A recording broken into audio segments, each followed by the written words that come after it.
दोस्तों मुकेश सहनी दुविधा में है, मतलब असमंजस में फंसे हुए हैं कि करे तो करे क्या, जाए तो किधर जाए।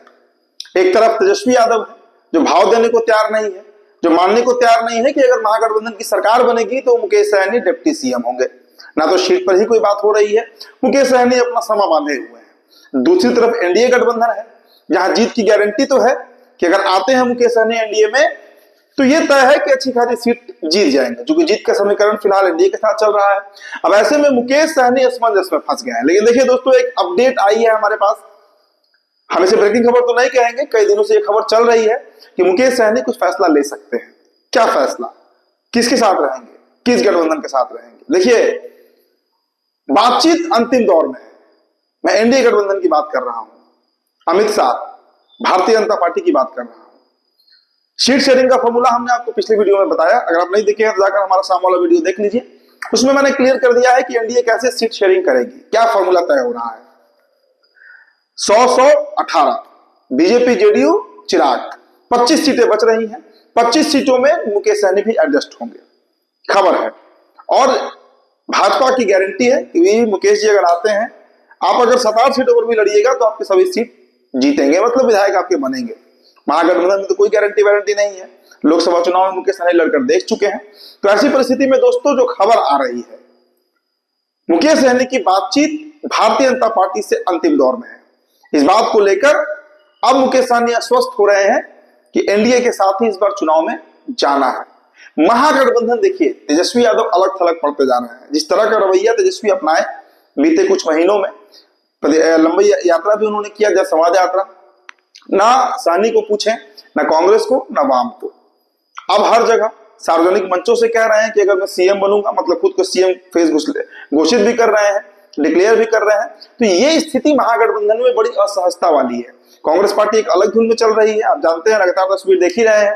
पप्पू यादव की भी मुलाकात राहुल गांधी से हुई है, वो एक अलग खबर है, एक अलग तनाव का विषय तेजस्वी के लिए है।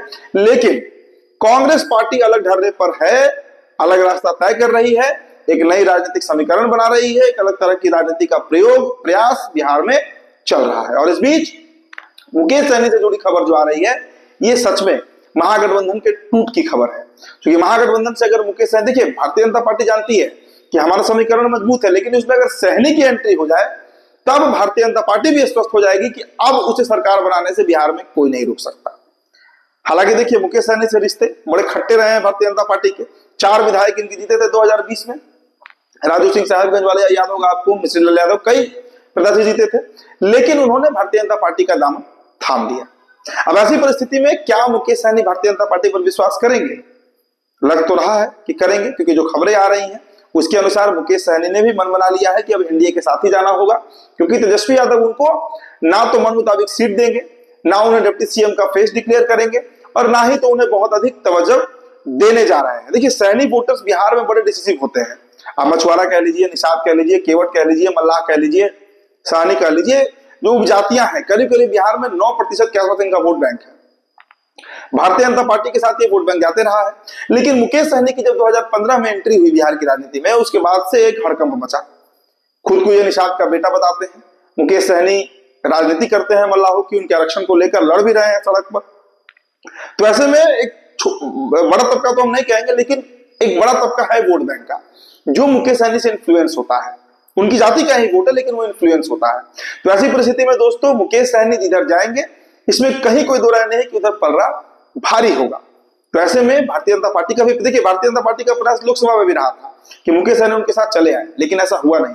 अगर मुकेश सहनी एनडीए के साथ गए होते तो शायद एनडीए की सीटें भी अधिक होती, और मुकेश सहनी के भी एक आध सांसद तो जरूर जीत गए होते। 3 सांसद लड़े थे इनके, मतलब सांसद जो प्रत्याशी हैं, झंझारपुर कहिए, मोतिहारी कहिए, जहां से रजत कुशवाहा लड़े थे, प्रेमनाथ अंचल गोपालगंज से लड़े थे, मुकेश सहनी के सिंबल पर लड़े थे, लेकिन जीत किसी भी सीट पर नहीं मिल सकी। तो अब कहीं फिर से वही आंकड़े मत रिपीट हो जाए, कहीं फिर से शून्य पर मत आउट हो जाए, इसलिए मुकेश सहनी का एक प्रयास भी है, और भारतीय जनता पार्टी तो प्रयासरत है ही कि मुकेश सहनी साथ में चली आए। तो देखिए, एक बड़ी खबर, बड़ी अपडेट जो पटना से लेकर दिल्ली तक चर्चा हो रही है, जिसकी कि मुकेश सहनी एनडीए में बहुत जल्द शामिल हो सकते हैं। तो फिलहाल दोस्तों इस रिपोर्ट में इतना ही। प्रणाम, उदित तारण है, बिहार टॉपर वीडियो आप देख रहे थे। बहुत बहुत शुक्रिया।